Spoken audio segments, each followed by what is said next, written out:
दीदी आ गई।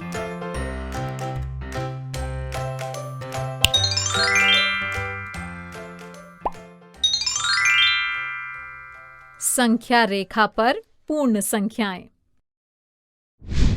इस वीडियो में हम सीखेंगे संख्या रेखा पर पूर्ण संख्याओं को दर्शाना, अनुवर्ती और पूर्ववर्ती पूर्ण संख्या।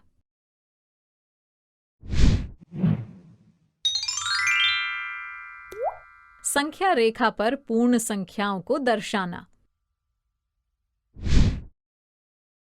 बच्चों, ये तो आप जानते हैं कि अगर प्राकृतिक संख्याओं के समूह में 0 को भी शामिल कर लिया जाए तो इसे पूर्ण संख्याओं का समूह कहेंगे। आइए अब इन पूर्ण संख्याओं को एक सरल रेखा पर दर्शाएं।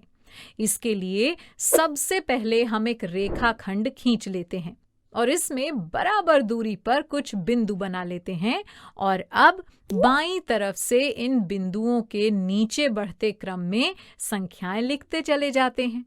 कहां से लिखना शुरू करेंगे? सबसे छोटी पूर्ण संख्या क्या है? 0 है ना, तो बस 0 से शुरू करेंगे।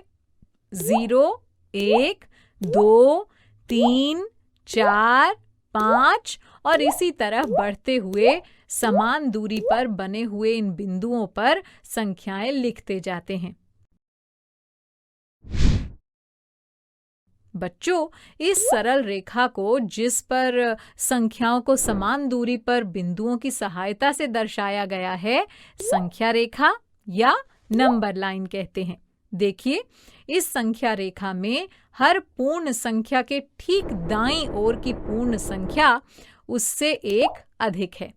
जैसे 0 के दाईं ओर 1 है और 1 0 से 1 अधिक है और 0 के अलावा हर पूर्ण संख्या के ठीक बाईं ओर की पूर्ण संख्या उससे 1 कम है। जैसे 5 के बाईं ओर 4 है और 4 5 से 1 कम है। यानी संख्या रेखा में किसी पूर्ण संख्या के बाईं ओर चलें तो हमें उस पूर्ण संख्या से छोटी पूर्ण संख्याएं और अगर दाईं ओर चलें तो उस पूर्ण संख्या से बड़ी पूर्ण संख्याएं मिलती हैं। तो बताइए, 18 और 23 में कौन सी संख्या बड़ी है? देखिए, संख्या रेखा में 23 18 के दाईं ओर है और हम जानते हैं कि संख्या रेखा पर जो भी संख्या किसी संख्या के दाईं ओर होती है वो उस संख्या से बड़ी होती है। यानी 23 18 से बड़ी होगी। और 24 और 21 में कौन सी संख्या छोटी है? चूंकि संख्या रेखा पर 21 24 के बाईं ओर है और हम जानते हैं कि संख्या रेखा पर जो भी संख्या किसी संख्या के बाईं ओर होती है वो उस संख्या से छोटी होती है, यानी 21 24 से छोटी होगी। अच्छा, तो अब क्या आप बता सकते हैं कि 51 और 47 में से कौन सी संख्या दाईं ओर होगी और कौन सी संख्या बाईं ओर? हाँ, क्योंकि 51 47 से बड़ी है, इसलिए 51 संख्या रेखा पर 47 के दाईं ओर, या आप ये कह सकते हैं कि 47 51 के बाईं ओर होगी। अब इस संख्या रेखा को ध्यान से देखिए और बताइए कि इसमें सबसे बाईं ओर कौन सी पूर्ण संख्या है? 1? अरे नहीं, 1 के बाईं ओर तो 0 है। और 0 के बाईं ओर कौन सी संख्या है? 0 के बाईं ओर कोई भी संख्या नहीं है, यानी सबसे बाईं ओर 0 है। तो 0 हुई सबसे छोटी पूर्ण संख्या।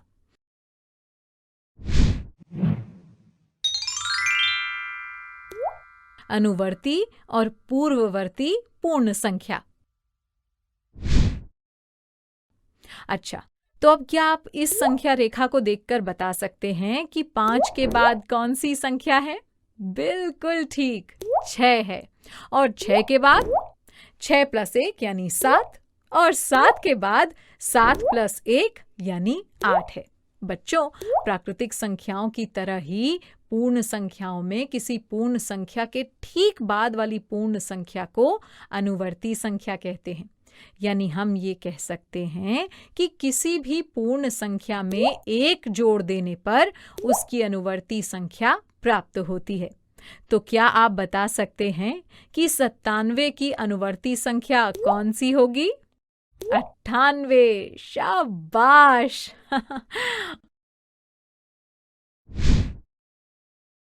और अब क्या आप इस संख्या रेखा को देखकर ये बता सकते हैं कि 9 से पहले कौन सी संख्या है? हाँ, 9 से पहले 8 है और 8 से पहले 8 माइनस 1 यानी 7 और 7 से पहले 7 माइनस 1 यानी 6। बच्चों, प्राकृतिक संख्याओं की तरह ही पूर्ण संख्याओं में भी किसी पूर्ण संख्या के ठीक पहले वाली पूर्ण संख्या को उस संख्या की पूर्ववर्ती संख्या कहते हैं। यानी हम ये कह सकते हैं कि किसी भी पूर्ण संख्या में एक घटा देने पर उसकी पूर्ववर्ती संख्या प्राप्त होती है। तो क्या आप बता सकते हैं कि 59 की पूर्ववर्ती संख्या कौन सी होगी? 58। शाबाश। तो अब 151 की पूर्ववर्ती और अनुवर्ती संख्या बताइए। पूर्ववर्ती यानी ठीक पहले की संख्या, तो 151 माइनस 1 हुआ 150 और अनुवर्ती यानी ठीक बाद की संख्या, तो 151 प्लस 1 हुआ 152।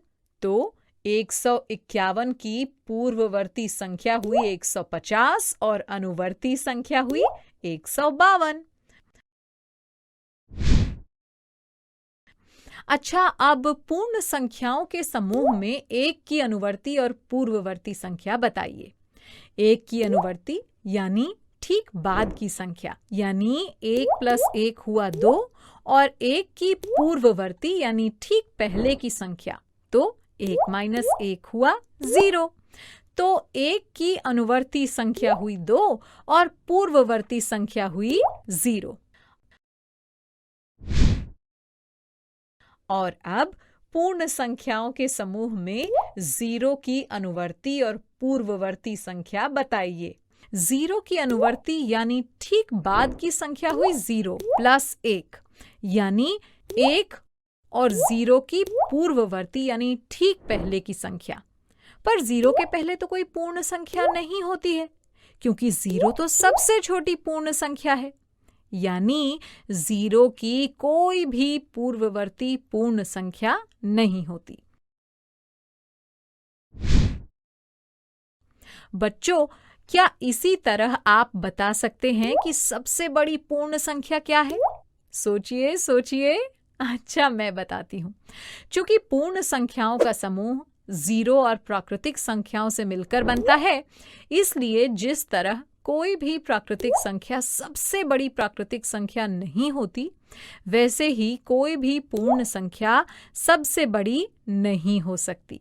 यानी पूर्ण संख्याएं अनंत होती हैं।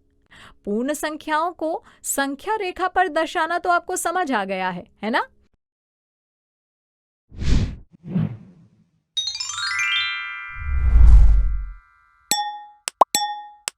चलो अब कुछ सवाल जवाब करते हैं।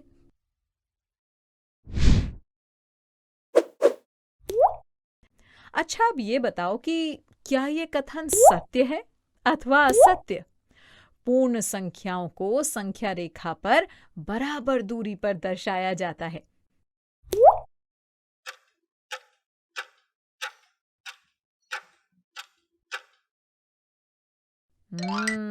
ये कथन सत्य है ना?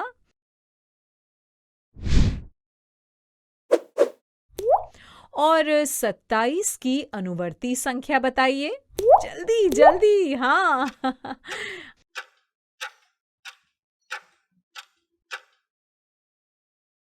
27 की अनुवर्ती संख्या 28 है।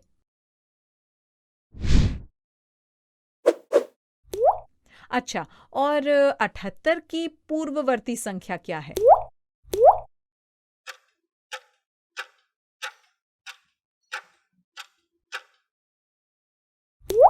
शाबाश! 78 की पूर्ववर्ती संख्या हुई 77।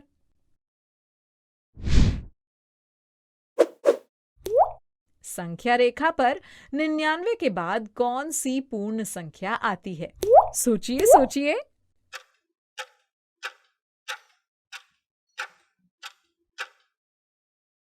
हाँ बच्चों, 99 के बाद आता है 100।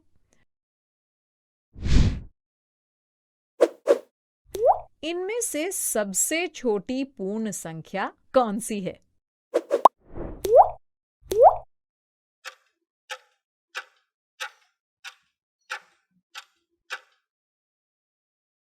ये रहा सही जवाब। सबसे छोटी पूर्ण संख्या 0 है।